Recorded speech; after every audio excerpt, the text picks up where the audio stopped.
अमरावती लोकसभेचे प्रहार जनशक्ती पक्षाचे उमेदवार दिनेश बुब यांच्या वडिलांच्या गाडीची अज्ञात हल्लेखोरांनी तोडफोड केली आहे। ही घटना मध्यरात्री घडली असून सकाळी दिनेश यांचे भाऊ मॉर्निंग वॉकला जात असताना त्यांच्या गाडीची तोडफोड झाल्याचं दिसलं।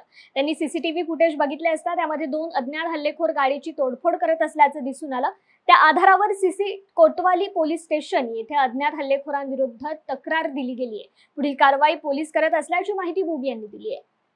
काल जी घटना घडली त्याचा पार्श्वभूमी अशी आहे की सकाळी 7:30 वाजता माझा लहान भाऊ ॲडव्होकेट रितेश बुब हा कुत्र्याला फिरवण्यासाठी जेव्हा घराबाहेर पडला तर गाडीचे काचा फुटलेले दिसले। सुरुवातीला असं वाटलं की रात्री कोणी दारू पिऊन धिंगाणा घातला आहे, गोटा मारून गाडी फोडली आहे। मग तेव्हा सकाळी 10 वाजताच्या दरम्यान आजूबाजूचे दुकानं जेव्हा उघडणं सुरू झाले तर त्यांना सहज CCTV कॅमेरे चेक केले।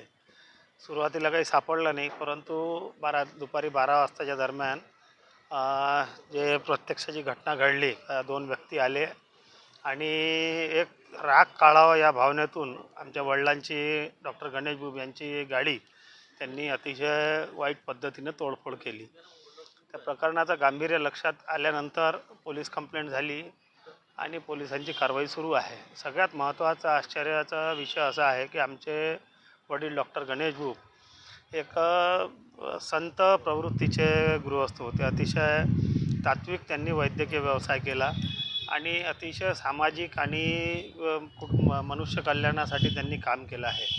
अजातशत्रू असं ते व्यक्तिमत्व होते आणि 2019 साली त्या आमच्यामधून निघून गेले। त्यांच्या मृत्यूपश्चात त्यांच्या गाडीवर कोणी राग का काढावा हा सगळ्यात मोठा प्रश्न बुब कुटुंबियाच्या समोर आहे। ज्यांनी काही त्यांची काही खुन्नस असेल, काही विषय असेल तर ते बुब कुटुंबियांजवळ जर त्याचं म्हणणं मांडलं तर आम्ही त्याच्यातून त्यांचं समाधान होईल असं आमच्या कुटुंबीय त्याच्यातून मार्ग काढू शकते। काही चूक झाली असेल आमच्याच्याने आम्ही त्याची क्षमा याचना करू शकतो, परंतु आमच्या वडिलांच्या एक आठवणीची जी गाडी होती त्याच्यासोबत असं करायला नव्हतं पाहिजे।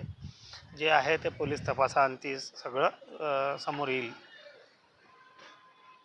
राजकीय हेतूने असतं तर मी एकटा फिरतो, माझी गाडी वेगळी आहे, बाकी काही विषय असेल, आता हे जे काही आहे ते सगळं तपासाअंती सिद्ध होईल।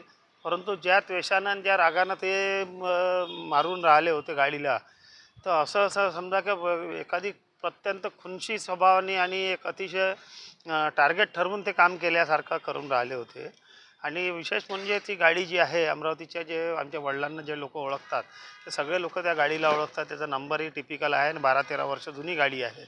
त्याच्यामुळं त्या गाडीवर राग का काढला हाच सगळ्यांच्या समोर प्रश्न आहे।